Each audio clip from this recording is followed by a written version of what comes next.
Right guys, welcome back to another episode of Tricks of the Trade. It's been almost a year since I did my last instructional video, but I'm going to rattle through a bunch of different tricks.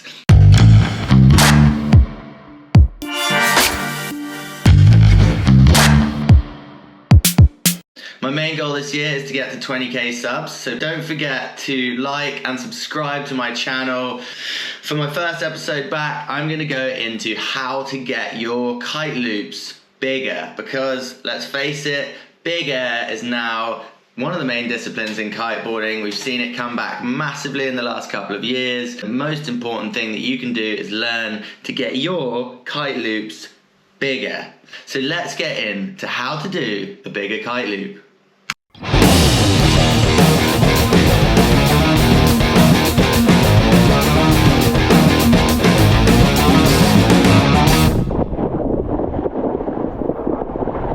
So this is a clip that I've selected from a session a while back. Perfect conditions that makes the takeoff easier. And like I say in almost every one of my Tricks of the Trade videos, the first step is speed. You want a lot of speed into the trick, but you also want a lot of edge control. You're steering the kite up and you really want to take control of that takeoff so that there are no mistakes right from the beginning of the trick.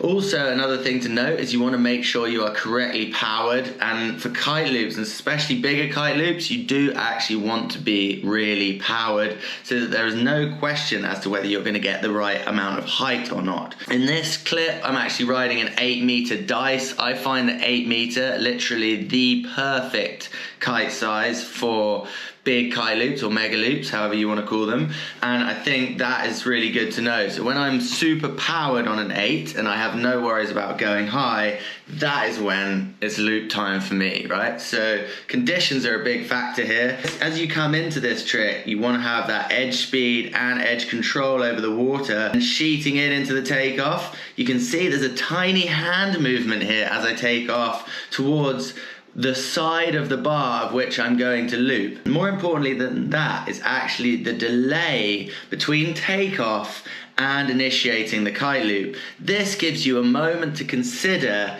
whether it is worth pulling the trigger or not, whether you're going to get enough height in the trick, whether you're, going in the right direction to get this loop dialed. Delay right there gives you the time to think about that.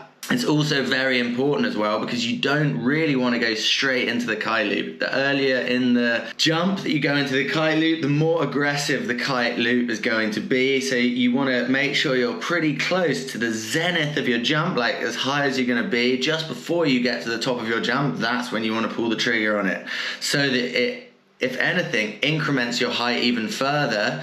The timing of that delay and the hand movement on the bar and how you're going to loop it, that's something that's really important in bigger loops. It's also worth noting that when you take off, you really want to cut upwind and almost throw your body weight upwind, keeping the tension in the lines all the way up the jump until you're ready to pull that trigger, so that the kite is fully tensioned when the trigger is pulled. That is very important.